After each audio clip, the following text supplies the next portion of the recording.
Stranger molestation. This was mine. When I was little, we were really hungry. We were really, really, really hungry. And there was a neighborhood pedophile. He'd give away candy. There's a reason there's that stereotype. And he would offer me money if I would go do his dishes or clean his house or something. And of course, when I got there, he had no intention of me doing any of those things.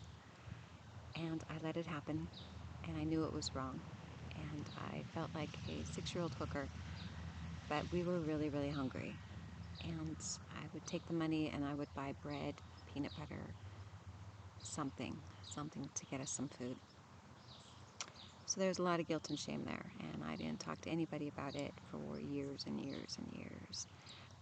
Took actually a really good therapist to even get it out of me, because I felt like I was responsible for it the entire time.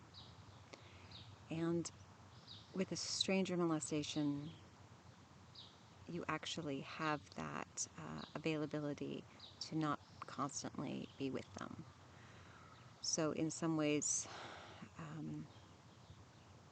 I guess there was some mercy there for me, that it's not someone that I had to show up and see at birthday parties or family campout, graduations. So I kind of felt that that was merciful.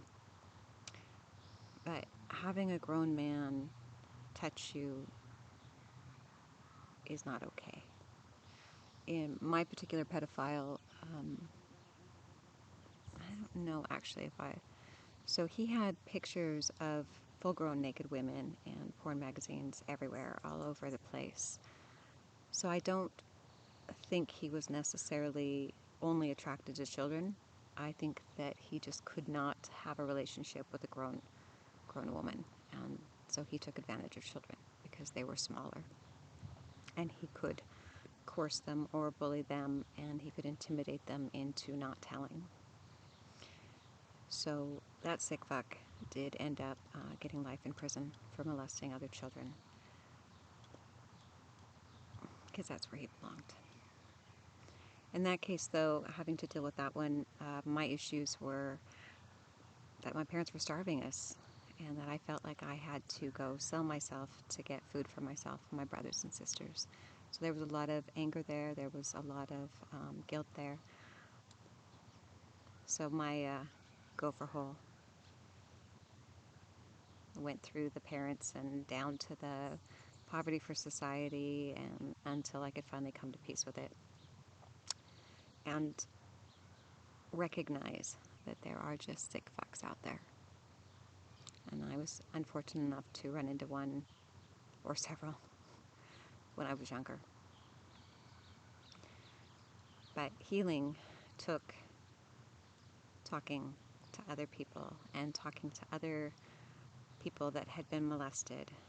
I am not actually sure why, but men are, I think probably because I've worked in construction a lot and in commercial fishing, so maybe I have a larger exposure to men, but I've had a lot of men talk to me about their molestations, and I think that that helped me kind of recover too, in dealing with having that availability to have those discussions.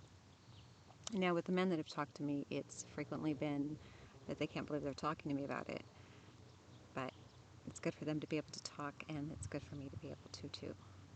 So that's how that happens. But being able to get out those feelings of rage and anger and hurt and shame is one of the best ways to heal. So this page is for those of us that ran into the wrong person at the wrong time.